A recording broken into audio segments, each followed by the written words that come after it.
Tonight, the president's team hits Capitol Hill to defend sending more troops to Afghanistan and gets grilled about the timeline for pulling them out.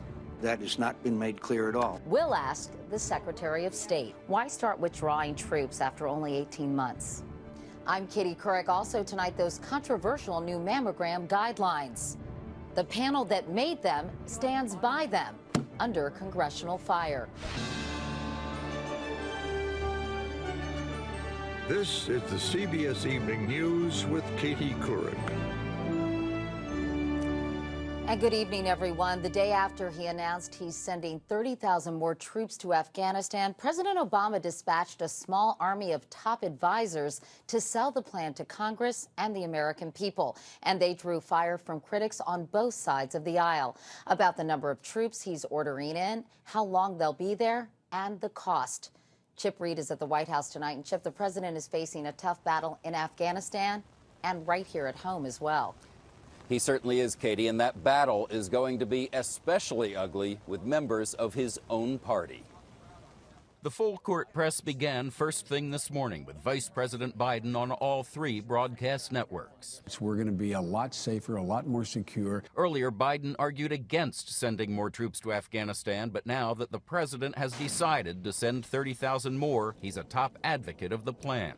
The president also sent a high-powered sales force to Capitol Hill, where they were on the defensive over the president's controversial order to start pulling troops out by July 2011. I think that's a wrong impression to give our friends. It's the wrong impression to give our enemies. It's the wrong impression to give the men and women who want to go over there and win. Despite misgivings, most Republicans say they support the president's new war plan, but many liberal Democrats are already on the war path. Peace and security will not be found through a wider war. Some hope to block funding for the troop increase, expected to cost more than $30 billion a year.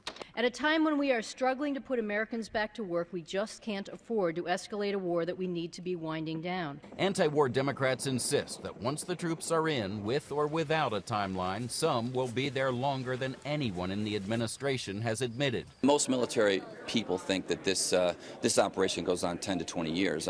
While we would like to say we'll withdraw all troops from Afghanistan, we'll keep troops in that theater for many years to come. The chairman of the Joint Chiefs denied Democratic claims that Afghanistan will turn into an ever-expanding, endless war. It's very clear, this president has said it, the military leadership understands it, that this is not open-ended and we are not going to escalate. Today, some key Democrats who oppose the president's war plan said that in the end, there is virtually no chance that they'll have the votes to stop it. Katie? Chip Reid at the White House. Thank you, Chip. In his address last night, President Obama didn't just outline a new strategy for Afghanistan. He redefined the U.S. mission there. From the Pentagon, here's David Martin. General Stanley McChrystal, the commander in Afghanistan, told his staff this morning, today is the first day of the rest of the war. There will be a lot of people who will question whether we can do it. There will some who will question whether we should do it. But nobody should question from today on whether we will do it. But it does not mean defeat the Taliban. Defense Secretary Gates explained to Congress the objective is simply to weaken the Taliban and strengthen the Afghans so they can take over the fight. The president's new strategic concept aims to reverse the Taliban's momentum and reduce its strength. Here's how the commandant of the Marine Corps explained it to troops fighting in the Taliban heartland of Helmand province. When we can turn this place over to Afghan security forces, Army and police, have a reasonable level of confidence in their government and their ability to run their country through whatever devices, we're out of here. The president's strategy lowers the bar for what U.S. troops must accomplish before they can come home. But it raises the bar for Afghan troops who must start fighting for themselves. We have to build a fire under them, frankly, to get them to do the kind of recruitment, retention, training, and so on for their forces that allow us to make this transition. July 2011 marks the second anniversary of the start of major combat operations in Helmand province, and more troops are on the way. You're going to see about 9,000 additional Marines flow in here pretty quick. If the troop surge isn't producing results by the summer of 2011, it may never work. And if I came to conclude that we were bogged down and stalemated and we were sending young men and women into a maw with no purpose and no hope of success, I wouldn't sign any more of those orders. Gates hates the term exit strategy, but that's what this surge is. Go in hard, get out fast. Katie? David Martin reporting from the Pentagon. As always, David, thanks so much. So will Afghanistan's army and police be up to the job by the time the U.S. starts pulling out? Mandy Clark tells us some Afghans are skeptical, including at least one government official. Even before the new troops arrive, Afghans are already concerned about the president's plan to bring home troops in 18 months' time. Many here doubt Afghanistan will be able to stand on its own by then. It could give the Taliban and some other elements in this country, the mafia, the drug lords and warlords, the impression that, well, if the United States is interested in setting up a timeline and the withdrawal is, of course, imminent, they will wait it out, and that may cause us problems later on. The new U.S. strategy also calls for talks with Taliban members who are willing to lay down their arms. The Taliban today dismissed that suggestion, saying the American plan will give them an opportunity to increase their attacks. But many Afghans feel reconciliation is the only way forward. The war cannot be won by fighting, he says. You can only win if you start a dialogue. That dialogue would be replaced by a strong U.S.-trained Afghan army, which ultimately President Obama hopes will replace U.S. forces. Mandy Clark, CBS News, Bagram Airfield, Afghanistan. After spending much of this day on Capitol Hill answering questions about the new strategy, Secretary of State Hillary Clinton answered some questions for us. We began with an issue that, as you just heard, is troubling to some Afghans and members of Congress. Why start withdrawing U.S. troops just 18 months after the surge begins? Well, I think there's been considerable misunderstanding about what the president said and what he meant. He said last night that our goal is to begin transferring responsibility for security and hopefully being able to bring some of our troops home starting in July 2011. But this is going to be done in a responsible way and based on the conditions as they are assessed. And we want to send a message of urgency to the people and government of Afghanistan and others that they have to be part of making sure that we go after al-Qaeda and their allies, which include a lot of the Afghanistan Taliban. So is this a not-so-subtle message to Hamid Karzai that he better step up to the plate because the U.S. will not be there forever? Well, I think that this is a very clear message to President Karzai and to the rest of the Afghan leadership. What has gone before hasn't been as effective as it needed to be, and we want to have the Afghan attention focused in a way that will produce results. Senator McCain told me last night that if U.S. troops leave Afghanistan, President Karzai will be leaving shortly thereafter or find himself probably assassinated. What's your reaction to that? Well, it's a tough neighborhood they live in. President Karzai, who was one of the real stalwart heroes of the struggle against the Soviet Union and against the Taliban. And I think this is a new window of opportunity that he's ready to open in order to demonstrate leadership. You made news recently when you called out the Pakistani government for not being more aggressive against al-Qaeda in that country. How can the U.S. put pressure on the Pakistani government to go after senior leaders of al-Qaeda who have reportedly found refuge there? The Pakistani government has taken some important steps over the course of this past year that they were not taking before this administration came to office. They've gone after the Pakistani extremists who've attacked them, attacked their military headquarters, their intelligence headquarters, indiscriminately killed and maimed so many innocent people. The case we've been making to both the civilian and the military leadership of Pakistan is a simple one. There is no good terrorist. There is no terrorist that you can count on not to turn against you. The price tag for sending these additional troops, $30 billion for the first year. How will you pay for it? We inherited a pretty bad hand, Katie, but we've got some tough decisions ahead, and we have to step up and do it. You know, it breaks my heart. I know that when my husband left office, we had a balanced budget and a surplus, and now to look where we are, given everything that we've had to deal with, you know, it's not an easy position to be in. But I have a lot of confidence that we are taking on these problems. We're not hiding from them, and we're going to handle them. We're Americans. We have to deal with both our economic security challenges and our national security challenges. Secretary of State Hillary Clinton, thank you so much. Great to talk to you, Katie. Thank you. Now, two different perspectives on U.S. policy in Afghanistan from two Marine Corps veterans. Nathaniel Fick served as an infantry officer in Afghanistan and is now CEO of the Center for New American Security.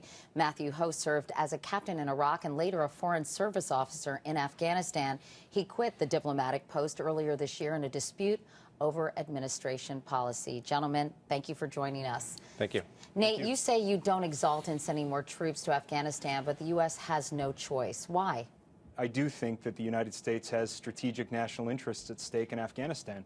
And to pursue those interests and to do what we need to do to protect the United States, I agree with the broad contours of the president's new policy. And Matthew, you have said that the goal of making sure al-Qaeda doesn't regroup in Afghanistan and launch another terrorist attack is a specious argument. Why? It is. Particularly since 2001, al-Qaeda has evolved into an organization that doesn't require physical ground or territory. It's an organization that's based on the internet. It does have leadership that is in sanctuary in Pakistan. However, that leadership is primarily more as figureheads right now. So the presence of large amounts of American ground troops in Afghanistan doesn't have any effect on al-Qaeda's operations. Nate, what do you make of that? Is this a 20th century strategy for a 21st century problem? I actually agree with everything Matthew said in the sense that adding forces in Afghanistan is insufficient. But where we disagree, I think, is in my belief that space, in fact, does matter, and that the internet, say, or a cafe in Berlin can be used to recruit, it can be used to persuade, but if you're planning and training to conduct large-scale operations, Mumbai-style operations or 9/11-style operations, space actually does matter. Physical space matters. And the most hospitable place in the world for this group right now is the border region of Afghanistan and Pakistan. President Obama has been criticized for announcing a withdrawal date of the summer of 2011, or at least to start withdrawing troops. Do you think that, as John McCain said, sends the wrong message to our friends and our enemies? Katie, I had a great mentor in the Marine Corps who was in Beirut in 1983. He said that when you start giving timelines, if that timeline is too long, then your enemy will drive you out. And if the timeline is too short, then your enemy will wait you out. I've never been involved in any sort of negotiation that benefited from telling my adversary across the table when I was ready to quit. If we give them a date that we're going to withdraw, then the Karzai regime will have to negotiate with the Taliban. But that's why I'm arguing for us to negotiate with the Taliban right now, engage them right now and get them to the table so that we can get some type of settlement, so we're not here talking about this in 2012, 2013 after X amount more dead. Nate Fick and Matthew Ho, gentlemen, thanks so much for your perspective tonight. We appreciate it. Thank you. Pleasure to be here. Thanks.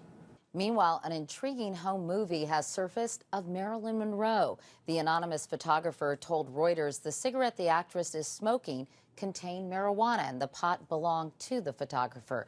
The film from the late 50s was recently purchased by a collector for $275,000.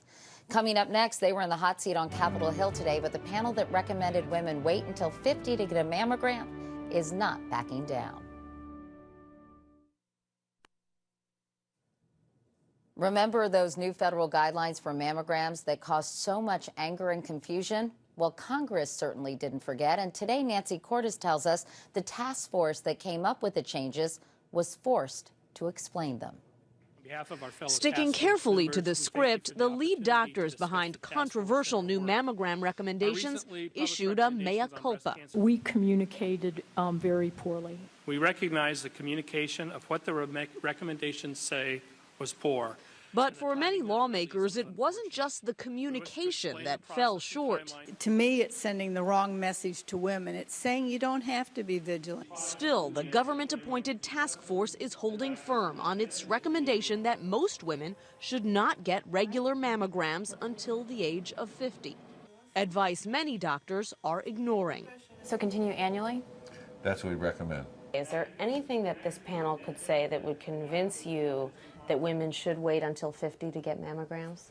It'd be very difficult. I think they should listen to the women under 50 who have been diagnosed with breast cancer. The task force leaders insisted the frequency of false positives among younger women who get mammograms leads to unnecessary surgery. They admitted there were no cancer specialists on their panel and were pressed to explain another contentious recommendation regarding breast self-exams. The task force recommended against clinicians teaching women breast self-examination. They did not recommend that women not pay attention to their bodies. How are women supposed to get that knowledge? They can't just get it by intuition. Lawmakers and doctors worry that insurance companies will use the new guidelines to justify reductions in mammogram coverage. Wait till that insurance company comes out and says, well, we based it on this task force, a government task force recommendation says I don't have to pay for mammography for a woman between ages of 40 and 49. The task force says its guidelines have been misconstrued and that women under 50 shouldn't automatically skip mammograms, but instead should decide with their doctor. Nancy Cordes, CBS News, Capitol Hill. And up next, a fish story. The Midwest is being invaded by Asian carp, and tonight Dean Reynolds tells us Illinois is taking a drastic step, poisoning a canal to keep them out of Lake Michigan. The Asian carp is a 40 to 80 pound leviathan that consumes 40% of its weight every day, and it's now a short swim from Lake Michigan. It spawns 3 times a year and has no known predators. It devours the plankton and algae vital to other fish, including the perch and salmon of the Great Lakes, threatening a $7 billion fishing industry. And once they're here, there's no stopping them. The carp's journey began in the 1970s when it was imported from China to clean southern fish hatcheries of algae. But floods in the 1990s swept them into the Mississippi and its tributaries, including the Illinois and the shipping canal that connects that river to Lake Michigan. Their signature jumping style has gotten a lot of grins on YouTube. But Colonel Vincent Quarles of the Army Corps of Engineers isn't laughing. You think the carp is 1 mile from here? We have positive results for environmental DNA 1 mile from this location downstream. Quarles mans a $10 million effort to stop the carp in the canal with 2 underwater electrical barriers, but with mixed results. The Asian carp's progress has been inexorable, and anything man has done to deter it has at most only delayed it. Tonight, the next step, temporarily poisoning the canal to kill the carp. These fish will have to be sacrificed, it's reasoned, so the Great Lakes can survive. Dean Reynolds, CBS News, Romeoville, Illinois. And that is the CBS Evening News. I'm Katie Couric. Thank you for watching. I'll see you tomorrow. And for the latest news online, you can go to cbsnews.com. Good night.